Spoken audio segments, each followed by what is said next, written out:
This is John announcing my partnership with Power 9 Games. If you're in the North Las Vegas area, you need to make Power 9 Games your one-stop shop for all your Magic the Gathering and tabletop game needs. Not in Las Vegas? No problem. They have you covered with their full inventory that's available online at power9games.com.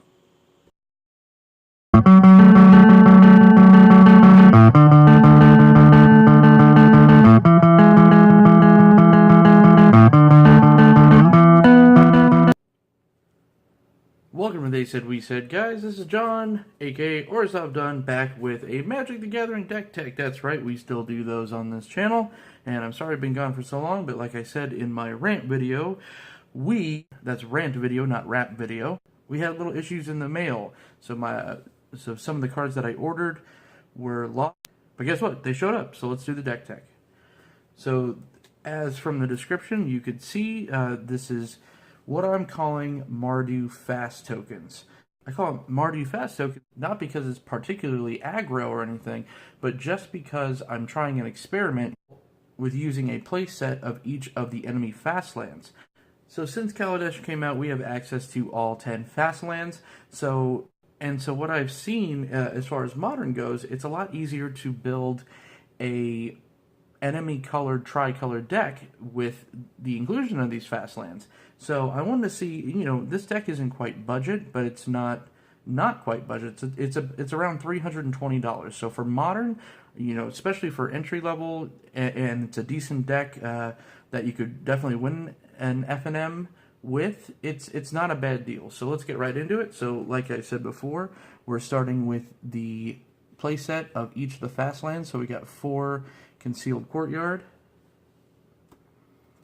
4 Inspiring Vantage, and of course 4 of the Black Cleave Cliffs. Say that 4 times fast. So these are our fast lands. So what I've noticed playing with this deck in the short amount of time that I've had it is I get to play at least my first 3 lands untapped, and 80% of the time I have access to all 3 of my colors, which in a deck like this, it's a token deck, but it's also kind of control. It allows me to keep pace with aggro, and it allows me to do what I need to do to set up a longer game as far as like a control mid-range matchup goes. So the next land, we have a playset of Shambling Vent. It comes in a play tap, but we are running a creatureless deck with Mardu fast tokens, so the Shambling Vent being able to change into a 2/3 with lifelink is relevant, so I did the whole playset. Then we're going to go 3 of the Caves of Koilos, so 3 of the Pain lands, but later on in the game, the fast lands become very slow, no pun intended, because once you have 3 or less lands out, each one of your fast lands is going to come into play tapped anyways, and then they're just essentially tap lands. So you want to have access to some lands, especially duels, that do come into play untapped, even though you're paying a little bit in the life cost. So we're only running 4 total Pain lands, so that's 3 of the Caves of Koilos and 1 Battlefield Forge. We're not running the Sulphurous Springs because this is basically a base black-white deck. The splash of red just kind of gives us that extra kick. It's like that extra chili powder in the sauce to really stay ahead of these aggressive decks. So then, as far as basic lands go, just 1 single swamp, 1 single plains, and then we have our 2 of Westvale Abbeys.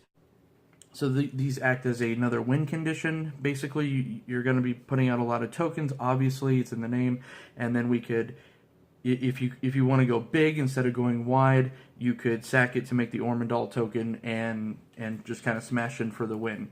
So this was a split of Windbrisk Heights and Ghost Quarter, just to kind of take care of like Tron matches, just to fight against troublesome lands, or in the past I've run a just straight up black-white token deck, and I did run the Windbrisk Heights, but it's not, since we're not running cards like Spectral Procession, it's not as effective as it once was. So like Westvale Abbey, I think anyways, in any kind of token strategy, could just kind of go in and substitute out the Windbrisk Heights anyways, because yes, we're running a 3-color deck. These tap for colorless mana, but it's, like I said, we're on point with our colors most of the time. And then the last land we're running 25 lands total, 1 Vault of the Archangel, another carryover from my black-white token deck, and this is the land that you tap 2, 1 white, 1 black, and creatures you control gain Death Touch and Lifelink until end of turn, so it allows your creatures to tick up, or just gain tons of life when you're attacking with a bunch of your creatures. So, you know, there's a lot more time that I generally spend talking about just mana base, but in this instance it is very relevant just because, like I said, this is kind of a new thing that I was trying with the enemy colors being so good as far as land goes in Modern.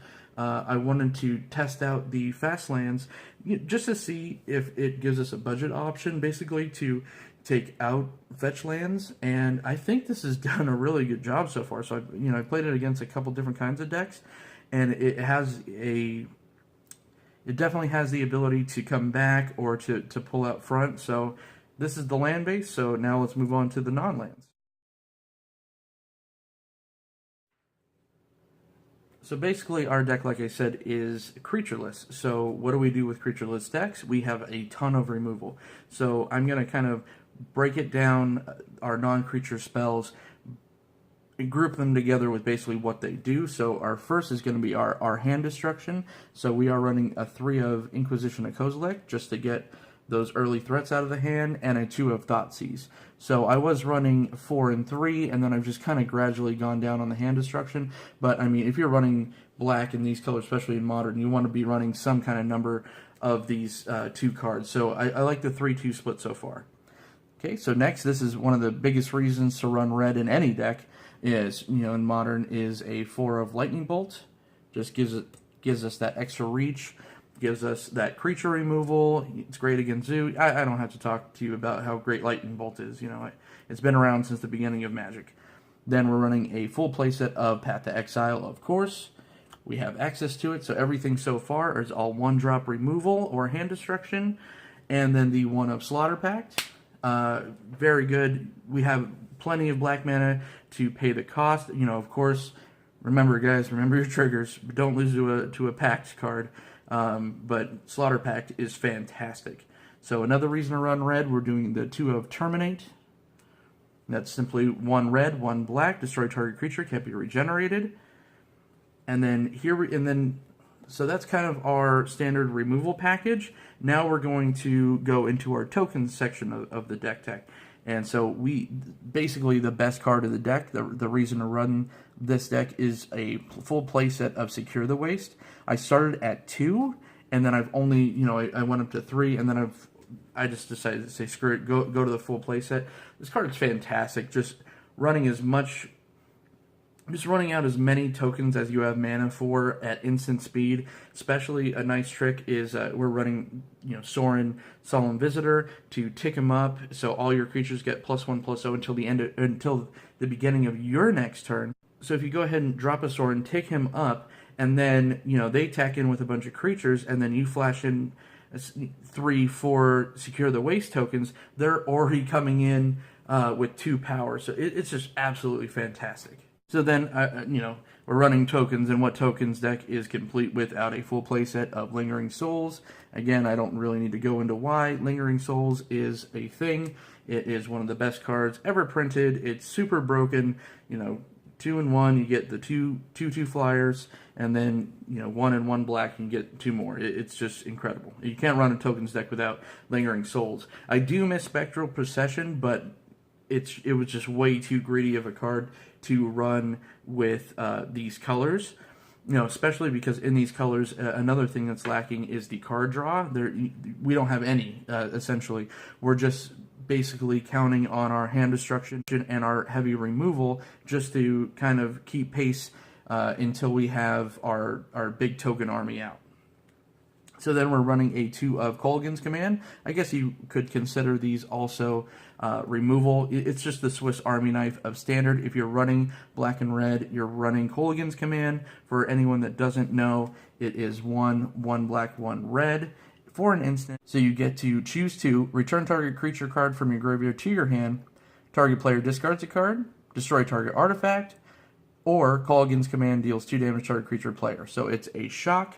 It gets rid of a artifact, so it's great against affinity. You get extra hand destruction, and that's at instant speed, so it's actually arguably one of the best hand destruction cards in the deck.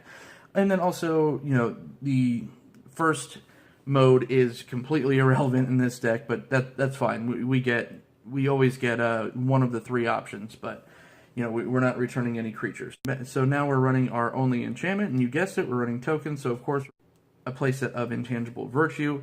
It gives our whole team +1/+1 in vigilance. It is, you know, running 1 or 2 out early with a backup of Lingering Souls is hard for most decks to overcome. So of course, you know, you get 1 or 2 out. It's usually game over is not too far behind.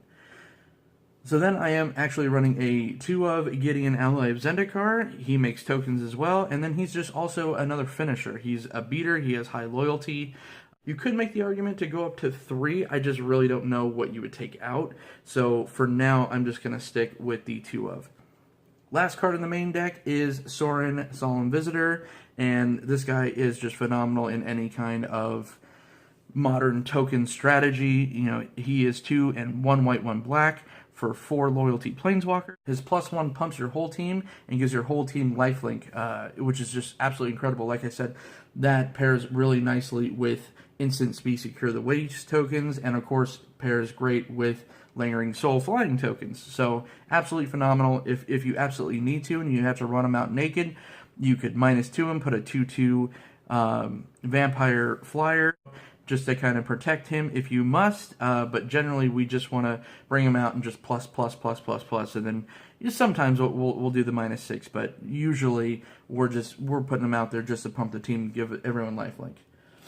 So that's the deck, guys. I'm not going to do a sideboard with this one just because I haven't really taken it to a tournament or anything. You know, leave in the comments below what you would throw in the sideboard. Obviously, Mardu has some great sideboard options, you know, especially in black, especially in white. You know, a lot of artifact hate in red, so it's pretty self-explanatory. You guys could kind of fill it out. And this one is definitely a work in progress, you know. Like I said, I just kind of opened it up and just been kind of play testing it. So feel free to make it your own. Tell me about your experiences in the comment. Yeah, I'm really excited about this one. I was really surprised with how great it played. So as always, guys, this is Orzhov done. We'll see you next time.